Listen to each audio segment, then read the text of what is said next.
Ayodhya gangrape case में सियासत तेज। BJP का डेलीगेशन पीड़ित परिवार से मुलाकात करने पहुंचा। मुलाकात के बाद बाबूराम निषाद ने कहा, पूरे मामले की जानकारी आलकमान को दी जाएगी, बेनकाब होंगे दुर्दांत अपराधी। अयोध्या में नाबालिग से गैंगरेप का मामला। समाजवादी पार्टी के नेता पवन पांडे ने की आरोपी और परिवार की नार्को टेस्ट कराने की मांग। कहा, डीएनए जांच में अगर मिलते हैं साक्ष्य तो हो कड़ी कार्रवाई। समाजवादी पार्टी के नेता शिवपाल सिंह यादव ने किया नार्को टेस्ट की मांग का समर्थन। कहा, डिप्टी सीएम केशव प्रसाद मौर्य का भी होना चाहिए नार्को टेस्ट, जिससे साफ हो संवेदनशील विषयों पर कौन करता है घटिया राजनीति। यूपी के डिप्टी सीएम केशव प्रसाद मौर्य ने एसपी पर साधा निशाना। एक्स पर लिखा, बलात्कारियों को बचाना समाजवादी पार्टी की फितरत। अगर बलात्कारी मुसलमान हो तो पूरा सैफई परिवार बचाने में जुट जाता है। यूपी सरकार के मंत्री संजय निषाद का अखिलेश पर पलटवार। पूछा, इनके समय डीएनए जांच होती थी क्या? विपक्ष के नेता अपराधियों के साथ क्यों खड़े हैं? एसपी का पीडीए झूठा है। अयोध्या में गैंगरेप का मामला। समाजवादी पार्टी के राष्ट्रीय महासचिव रामगोपाल यादव ने कहा, जो गुंडाई करेगा उसके खिलाफ कार्रवाई होनी चाहिए। इसी हफ्ते संसद में पेश हो सकता है वक्फ बोर्ड संशोधन बिल। शुक्रवार शाम कैबिनेट ने संशोधनों को दी है मंजूरी। बिल में संपत्तियों पर वक्फ बोर्ड के दावे और विवादित संपत्तियों के अनिवार्य सत्यापन का है प्रावधान। संसद में वक्फ बोर्ड संशोधन बिल के पेश होने पर बोले समाजवादी पार्टी के सांसद मोहिबुल्लाह नदवी। कहा, मुद्दा भटकाने के लिए आ सकता है बिल। सरकार ने जल्दबाजी में फैसला लिया तो कृषि बिल जैसा होगा हश्र। वक्फ बोर्ड को लेकर संभावित संशोधित बिल पर उत्तराखंड वक्फ बोर्ड के अध्यक्ष शादाब शम्स ने कहा, तुष्टीकरण की राजनीति के लिए पहले किए गए थे संशोधन। मौजूदा सरकार संशोधन ला रही है, इसके लिए धन्यवाद। वक्फ बोर्ड संशोधन बिल पर कांग्रेस सांसद तारिक अनवर ने कहा, विपक्षी दल और वक्फ से जुड़े हुए लोगों से मशवरे के बाद बदलाव हो तो ज्यादा बेहतर होगा। चंडीगढ़ से गृह मंत्री अमित शाह का बड़ा दावा। कहा, 2029 में फिर बनेगी एनडीए की सरकार। विपक्ष पर साधा निशाना। कहा, विरोधी दल विपक्ष में बैठने की आदत डाल ले। आंध्र प्रदेश के विशाखापट्टनम में रेलवे स्टेशन पर खड़ी ट्रेन के एसी कोच में लगी आग। कड़ी मशक्कत के बाद आग पर काबू पाया गया, किसी यात्री को नुकसान नहीं। मध्य प्रदेश के सागर में बड़ा हादसा हुआ। मकान गिरने से 9 बच्चों की मौत, 2 बच्चे घायल हैं। हादसे में 10 से ज्यादा लोग गंभीर रूप से घायल हुए हैं। पुलिस प्रशासन मौके पर मौजूद। पुणे में मूसलाधार बारिश के बाद पावना नदी उफान पर। बांध से 7000 से ज्यादा क्यूसेक पानी छोड़ा गया है। गणपति मंदिर में फिर पानी घुस गया। पुणे के बाढ़ प्रभावित एकता नगर इलाके में पहुंचे एमएनएस प्रमुख राज ठाकरे। हालात का दिया जायजा। जम्मू कश्मीर के गांदरबल जिले में फटा बादल। चेरवान कंगन इलाके में भारी तबाही, कई घर और गाड़ियां दबी। श्रीनगर एनएच पर आवाजाही बंद। सोनप्रयाग में लोगों को बचाने के लिए रेस्क्यू ऑपरेशन जारी है। सेना ने संभाला हुआ के मोर्चा। गौरीकुंड के बीच वॉश आउट एरिया में पैदल पुल बनाने का काम जारी। वायनाड में अंतिम चरण में रेस्क्यू ऑपरेशन। 206 लोग अब भी लापता। मलबे में दबकर अब तक 361 लोगों की मौत। भारतीय वायुसेना ने वायनाड में लापता लोगों को ढूंढने में लगाई पूरी ताकत। हेलीकॉप्टर की मदद से मलबे में फंसे 2 लोगों को सुरक्षित बाहर निकालने में कामयाबी। भारतीय सेना के जवानों ने सूजीपारा वाटरफॉल इलाके में फंसे 3 जवानों का रेस्क्यू कर उन्हें बचाया। हेलीकॉप्टर से एयरलिफ्ट कर सुरक्षित स्थान पर पहुंचाया गया। वायनाड में 93 राहत शिविरों में रह रहे हैं 10,000 से ज्यादा लोग। मुख्यमंत्री पिनरई विजयन ने कहा, पीड़ितों के लिए सुरक्षित स्थान पर एक नई टाउनशिप बनाने की योजना पर कर रहे हैं काम। वायनाड के लैंडस्लाइड में लापता हुए लोगों के घर पहुंचे चिराग पासवान। पीड़ित परिजनों को हौसला दिया। हाजीपुर के 8 लोग वायनाड हादसे का शिकार हुए हैं। 1 की मौत, 4 लोग अभी लापता हैं। आसमानी आफत की वजह से हिमाचल को भारी नुकसान हुआ है। मुख्यमंत्री सुखविंदर सिंह सुक्खू के मुताबिक अब तक 700 करोड़ से ज्यादा की क्षति हुई है।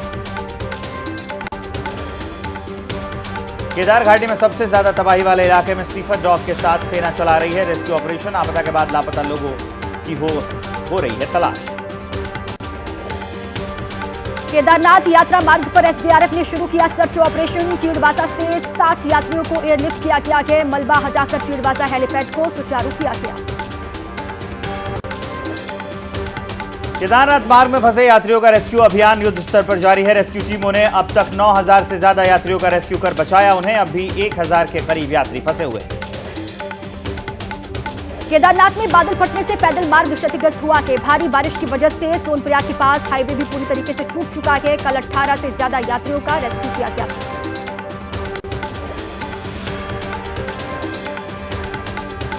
केदारनाथ में आपदा प्रभावित क्षेत्र में पहुंची एबीपी न्यूज की टीम। कैमरे में कैद हुई तबाही की तस्वीरें। हेलीकॉप्टर से ली गई हवाई तस्वीरों में नजर आ रहा है कि कितनी तबाही हुई है, उसके निशान दिख रहे हैं। केदारनाथ में फंसे यात्रियों को हेलीकॉप्टर की मदद से लगातार रेस्क्यू किया जा रहा है। यात्रियों को एयरलिफ्ट करने के लिए 6 हेलीकॉप्टर वहां पर मौजूद हैं। करीब 600 लोगों को अभी तक एयरलिफ्ट किया जा चुका है। रेस्क्यू ऑपरेशन में MI-17 विमान भी शामिल है। शनिवार को 45 यात्रियों को रेस्क्यू कर गुप्तकाशी लाया गया। 2 बीमार यात्रियों को रेस्क्यू कर अस्पताल में भर्ती कराया गया। हिमाचल के 3 जिलों में बादल फटने के बाद लापता हुए करीब 45 लोगों का पता लगाने में मिली है कामयाबी। मंडी के 5 लोग अब भी लापता हैं। सर्च ऑपरेशन जारी। शिमला के समेज गांव में बादल फटने के बाद 36 लापता लोगों को ढूंढने का काम अभी जारी है। 3 दिन बाद भी नहीं मिली सफलता। सर्च ऑपरेशन में सेना के जवान अब स्नीफर डॉग का भी मदद ले रहे हैं।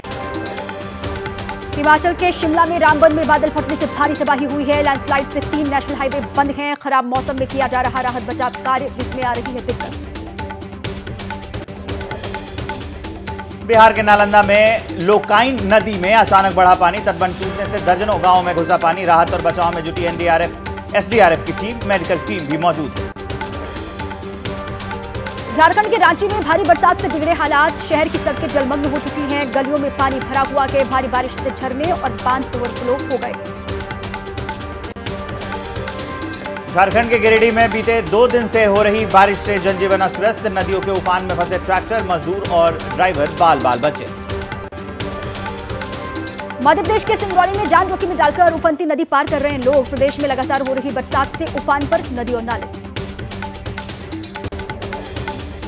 मध्य प्रदेश के कटनी में 3 दिन से हो रही मूसलाधार बारिश से कटनी नदी का बढ़ा जलस्तर। नदी में कटान तेज। निकासी नहीं होने की वजह से रिहायशी इलाके में पानी घुस गया। मध्य प्रदेश के डिंडौरी में हो रही मूसलाधार बारिश से नर्मदा तट पर बने मंदिर और घाट जलमग्न हो चुके हैं। सहायक नदियों में भी उफान है। नदी किनारे बसे लोगों को अलर्ट किया गया। उद्धव ठाकरे का अमित शाह पर कड़ा प्रहार। शाह को बताया अहमद शाह अब्दाली का राजनीतिक वंशज, कहा बीजेपी पर लगाया सत्ता जिहाद में लिप्त होने का आरोप। पुणे में शिव संकल्प रैली को उद्धव ठाकरे ने किया संबोधित। ठाकरे ने बीजेपी पर पार्टियां तोड़ने का आरोप लगाया। उद्धव को औरंगजेब से जोड़ने वाले शाह के बयान पर किया पलटवार। उद्धव ठाकरे के बयान पर शिवसेना नेता संजय निरुपम बोले, अमित शाह ने उद्धव को औरंगजेब फैन क्लब का प्रमुख बताया था। उन्होंने सच कहा था क्योंकि उन्होंने हिंदुत्व छोड़ दिया। बिहार सीएम ऑफिस को बम से उड़ाने की धमकी के मामले में एफआईआर दर्ज की गई है। 16 जुलाई को अलकायदा के नाम से आया था धमकी भरा ईमेल। पटना में मुख्यमंत्री नीतीश कुमार के कार्यालय को उड़ाने की धमकी के बाद सुरक्षा की लचर व्यवस्था। एबीपी न्यूज की पड़ताल में बाहर नहीं दिखा एक भी पुलिसकर्मी। नारायणपुर में पुलिस और नक्सलियों के बीच हुई मुठभेड़। कई नक्सलियों के घायल होने का दावा है। मौके पर जवानों ने 2 पाइप बम को डिफ्यूज किया। सुरक्षा बलों को निशाना बनाने की नक्सली साजिश नाकाम। नक्सली शहीदी सप्ताह के आखिरी दिन नारायणपुर पुलिस को मिली बड़ी कामयाबी। नक्सलियों द्वारा प्लान 5-5 किलो के 2 पाइप बम बरामद। दिल्ली में थमा नहीं है यूपीएससी की तैयारी करने वाले छात्रों का गुस्सा। ओल्ड राजेंद्र नगर में आज फिर सड़क पर पढ़ाई कर छात्रों ने विरोध जाहिर किया। बेसमेंट हादसे में गई थी 3 छात्रों की जान। दिल्ली हादसे के बाद गुरुग्राम नगर निगम का एक्शन। बेसमेंट में चल रहे कोचिंग सेंटरों की जांच में मानकों की अनदेखी करने वालों पर कार्रवाई। बेसमेंट में बने 3 कोचिंग सेंटर सील। जयपुर में बड़े भाई के सेवानिवृत्ति कार्यक्रम में सत्संग के दौरान डांस करते हुए छोटे भाई की अचानक से मौत। घटना का वीडियो सोशल मीडिया पर वायरल हुआ। हार्ट अटैक से मौत की आशंका।